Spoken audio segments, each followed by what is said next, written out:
काँग्रेसचे प्रदेश अध्यक्ष हर्षवर्धन सपकाळ यांनी लोकशाही मराठीला एक्सक्लुझिव्ह मुलाखत दिली। लोकशाही मराठीचे संपादक विशाल पाटील यांनी हर्षवर्धन सपकाळ यांची मुलाखत घेतली। या मुलाखतीमध्ये हर्षवर्धन सपकाळ यांनी पुन्हा एकदा मुख्यमंत्री फडणवीसांची तुलना औरंगजेबासोबत केलेली आहे। केवळ धर्माच्या नावावर फडणवीस राजकारण करतात अशी घणाघाती टीका सपकाळांनी केली आहे। तर संविधानामध्ये शाहू फुले आंबेडकर यांच्यासोबतच टिपू सुलतानचाही विचार आहे असं सपकाळ यांनी म्हटलेलं आहे। राज्याचे मुख्यमंत्री देवेंद्रजी फडणवीस आहेत, त्यांच्यावरती टीका करत असताना आपण थेट त्यांची तुलना ही औरंगजेबाशी केलेली होती। औरंगजेब आणि देवेंद्रजी फडणवीस यांच्यात काय साधर्म्य आपल्याला वाटलं की आपल्याला ही टीका करावीशी वाटली? त्यांच्या गव्हर्नन्सची मी तुलना केली, त्यांच्या कारभाराची तुलना केली आणि त्यांच्या दोघांच्या कारभारामध्ये मला मोठ्या प्रमाणावर साम्य आढळून आलं। कसं? सर्वात मोठं म्हणजे काहीही करायचं तर धर्माचा उपयोग। औरंगजेबी त्यांनी तर एक मौलवीच ठेवला होता, ते प्रत्येक निर्णयात विचारायचे। त्याच्यावर मराठी वाङ्मयामध्ये खूप चांगले नाटकं आणि साहित्य येऊन गेलेलं आहे त्या संदर्भात। तर ते विचारायचे आणि मग करायचे। तसं हे कोणचंही करत असताना हे धर्माचा आधार घेतात। हा पहिला त्यांच्यातलं साम्य आहे। दुसरा जो आहे तर कारभारामध्ये जे स्तुती करतील, जे त्यांनाच प्राधान्य दिलं जातात। आणि औरंगजेबाचं असं होतं की त्यांनी कुठे गेले आणि त्यांनी घरापुढे उभे राहिले, या कोणत्या संस्थेपुढे स्थळापुढे उभे राहिले, आतून नमस्कार केल्यावर सलाम केल्यावर जर उत्तर नाही आलं तर ते पाडून बुलडोजर चालवायचे। तर फडणवीस साहेबांचाही कारभार जो आहे गव्हर्नन्स, ते त्यांना कोणी आवडलं नाही तर ते लगेच त्यांच्या घरी ईडी, सीबीआय, काहीतरी रेड बीड हे पाठवतात। राजकारण करत असताना, आपलं स्वतःचं एक पर्सनल आयुष्य जगत असताना महात्मा गांधीजींचे विचार आणि विनोबा भावेजींचे विचारही आपल्याला अनेक वेळा प्रेरणा देऊन गेले। त्यातल्या कुठल्या विचारांची आजच्या राजकारणाला किंवा आजच्या देशाला, राज्याला गरज आहे? बाबासाहेब आंबेडकरांनी जरूर त्याच्यामध्ये ड्राफ्ट करण्याचं, ते लिहिण्याचं काम केलं। मात्र संविधान काय, तर त्यामध्ये महावीरांचा विचार आहे, तथागत गौतम बुद्धांचा विचार आहे, बसवेश्वरांचा आहे, चक्रधर स्वामींचा आहे, संपूर्ण वारकरी संप्रदायाचा आहे। जो जे वांछिल तो ते लाहो प्राणी जात ज्ञान पसायदानाचाही त्याच्यामध्ये विचार आहे। शिवशाहू फुले आंबेडकरांचा त्यामध्ये विचार आहे। गाडगे महाराज, तुकडोजी महाराज, महात्मा गांधींचा विचार आहे, शिवाजी महाराजांचा आहे, टिपू सुलतानचा आहे, तर दुसरीकडे गुरु नानकांचा त्यामध्ये विचार आहे। आणि ह्या सर्वांच्या प्रतिमा, हे सर्व फोटो प्रतिमा त्या आपल्या संविधानात आहे। आणि ही संविधान ही आपली लिगसी आहे आणि ही लिगसी आपली परंपरा आणि आपली संस्कृती हे दोन ओळखण्याची आवश्यकता आहे असं मला वाटतं। तर हर्षवर्धन सपकाळ यांचं हे वक्तव्य देखील आपण ऐकलेलं आहे। या संदर्भात चर्चा करण्यासाठी भारतीय जनता पक्षाचे नेते आमदार राम कदम सर आपल्याशी जोडले जात आहेत। राम सर, स्वागत आहे लोकशाही मराठीमध्ये तुमचं। हर्षवर्धन सपकाळांची ही प्रतिक्रिया तुम्ही ऐकली असेलच। त्यांनी पुन्हा एकदा मुख्यमंत्री देवेंद्र फडणवीसांची तुलना औरंगजेबाशी केलेली आहे। ते असं म्हणतात की औरंगजेबाचा कारभार आणि फडणवीसांचा कारभार सारखाच आहे। तुमची महत्त्वाची प्रतिक्रिया आणि तुमचं उत्तर अपेक्षित आहे भारतीय जनता पक्षाचे प्रतिनिधी म्हणून।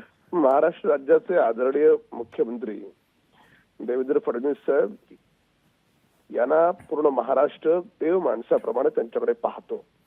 कारण 2014 ते 2019 या दरम्यान मुख्यमंत्री म्हणून त्यांनी केलेलं काम, त्याच्यानंतर उपमुख्यमंत्री म्हणून 2.5 वर्ष केलेलं काम, आणि आता मुख्यमंत्री पदाची धुरा आल्याच्या नंतर दिवस रात्र लोकांसाठी ज्या पद्धतीने काम करतात आणि विकासाचे प्रोजेक्ट म्हणजे कोणाची जात न पाहता, कोणाचा धर्म न पाहता पूर्ण महाराष्ट्र माझा कसा पुढे जाईल या दृष्टिकोनातून ते प्रयत्न करतात आणि त्या प्रयत्नाला यश देखील आलंय। आता आपण पाहिलं असेल डावोसला गेले, तर डावोसला गेल्याच्या नंतर आधीचं सरकार म्हणजे उबाटाचे नेते आधी डावोसला गेले होते। 80,000 कोटीपैकी फक्त 30,000 कोटीचे एमओयू शिल्लक राहिले। मात्र आदरणीय देवेंद्र फडणवीस साहेब गेल्याच्या नंतर 100 पट नाही, कितीतरी अधिक पट, जवळपास 16 लाख कोटींचे एमओयू होतात आणि ते सगळे एमओयू मार्गी लागतात। तर आता याला काय म्हणायचंय काँग्रेसच्या प्रांताध्यक्षांना? म्हणजे काँग्रेसच्या प्रांताध्यक्षांना आदरणीय देवेंद्र फडणवीस साहेबांची उंची गाठत सोडून द्या, त्या उंचीकडे पाहण्याची सुद्धा त्यांची व्यक्तिगत पातळीवर पक्ष पातळीवर क्षमता नाही। आणि फक्त त्यांच्याबद्दल बोललं तर ती माध्यमांची हेडलाईन होईल, ब्रेकिंग होईल, याच्यासाठी ते राजकीय आवश्यकता म्हणून अशा प्रकारची विधानं करतात। आणि याला हेही कारण आहे की त्यांना प्रांत अध्यक्ष म्हणून त्यांच्या स्वतःच्या पक्षाच्या आमदारांनी खासदारांनी स्वीकारले का हो? कार्यकर्त्यांनी स्वीकारले का, हा एक प्रश्नचिन्ह आहे, पण त्या बाबतीत मी जाणार नाही. महत्वाचा मुद्दा असा आहे, संविधानाचं बोलत असताना काय बनवून गेले ते, ज्यांची कोणाची नावं घेतली त्यांनी चुकीच्या पद्धतीनं, ज्यांनी या देशातल्या लोकांवर अत्याचार केला, जुलूम केला, मंदिरं तोडली, लोकांचा धार्मिक छळ केला, अशा लोकांचा उल्लेख संविधानात म्हणतात. काढा दाखवून उगाच काही बोलायचं. त्यांनी संविधान पाहिलंय तरी का, संविधान वाचलंय मी म्हणत नाही, पाहिलंय तरी का, काय संबंध आहे. दक्षिणेतला कोणी तो क्रूर आक्रांता म्हणे त्याचा देखील संविधानामध्ये उल्लेख आहे, त्याचा देखील त्या संविधानामध्ये विचार आहे. काही उगाच म्हणजे तुम्ही लोकांना मूर्ख समजताय, लोकांना बालिश समजताय, लोकांना काही कळत नाही समजताय, हे लोकांना कळलंय, पण एवढं तुम्ही बालिश समजणार आहात. तर त्याच्यामुळे महामानव डॉक्टर बाबासाहेब आंबेडकरांनी दिलेलं संविधान, त्याला अशा पद्धतीने त्याचा उल्लेख कोणाच्याही नावाशी जोडून त्या संविधानाची किंमत काँग्रेसच्या नेत्यांनी, प्रांत अध्यक्षांनी कमी करू नये. नंबर 1. आणि नंबर 2, तुम्ही खरंच मुद्देसूद याव. तुमचं 2.5 वर्षाचं सरकार कंगनाचं घर कसं तोडलं विसरलात तुम्ही? मंत्र्याच्या घरी पोलीसवाल्यांना बोलून कसं सोलून काढत होतात, कसं बेदम मरेपर्यंत मारत होतात विसरलात तुम्ही? पत्रकाला कसं जेलमध्ये घालत होतात विसरलात तुम्ही? म्हणजे स्वतःच ठेवायचं झाकून, पुढचा शब्द प्रयोग वापरणार नाही मी, दुसऱ्याचं पाहायचं वाकून, ही काही पद्धत योग्य नाही.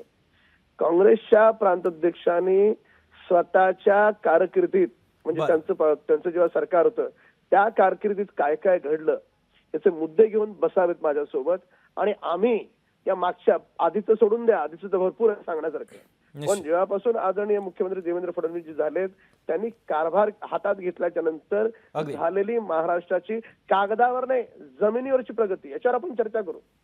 ठीक आहे. आदरणीय मुख्यमंत्री एकनाथ शिंदे साहेबांच्या कारकिर्दीत झाली, तीच परंपरा आता पुढे ठेवली आहे. अगदी तुमचा मुद्दा, 2 उपमुख्यमंत्री आणि 1 मुख्यमंत्री असे लाभलेत की जे 20-20 तास काम करतात, पण काँग्रेस प्रांत अध्यक्षांच्या कालखंडात घरातून बाहेर न पडणारा, मंत्रालयात न जाणारा, मंत्र्यांना नाही पत्रकारांना कोणालाच न भेटणारा असा मुख्यमंत्री, आणि ते आमच्यावर बोलणार. ठीक आहे. अगदी त्याच्यामुळे यांनी राम सर, तुमचा मुद्दा देखील लक्षात येतोय. वेळेची मर्यादा आहे, तुमचा मुद्दा लक्षात होतोय. महत्वाची प्रतिक्रिया या वक्तव्याच्या संदर्भातली तुमची पोहोचलेली आहे. तुर्तास धन्यवाद. रयत क्रांती संघटनेचे नेते आणि आमदार सदाभाऊ खोत देखील आपल्यासोबत जोडले जातात, त्यांच्यासोबत देखील आपण चर्चा करूया.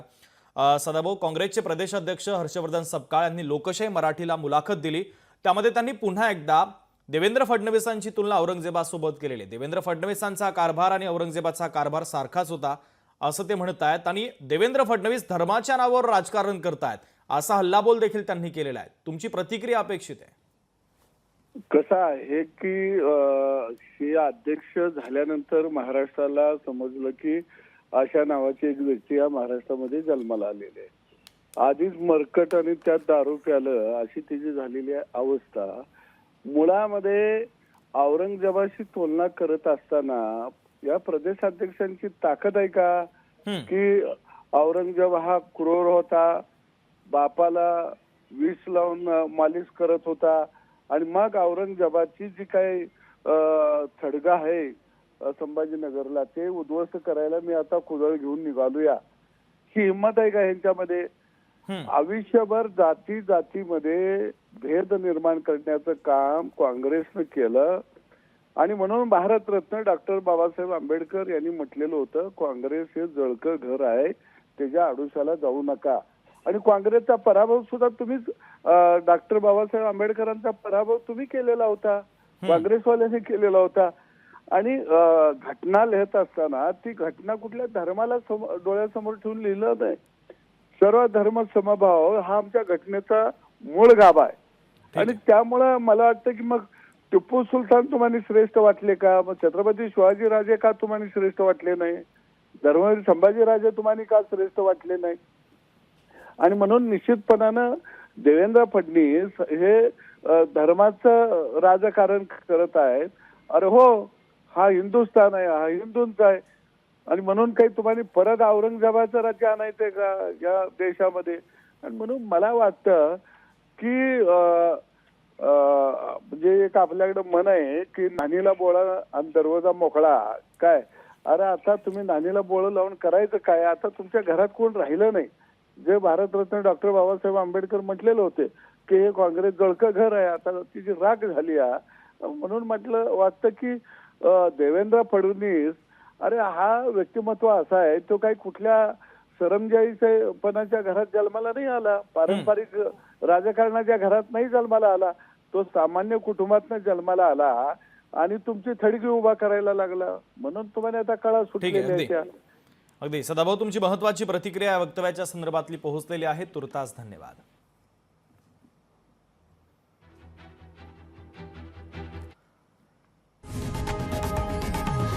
लोकशाही मराठी ऐका, पहा, जागरूक रहा.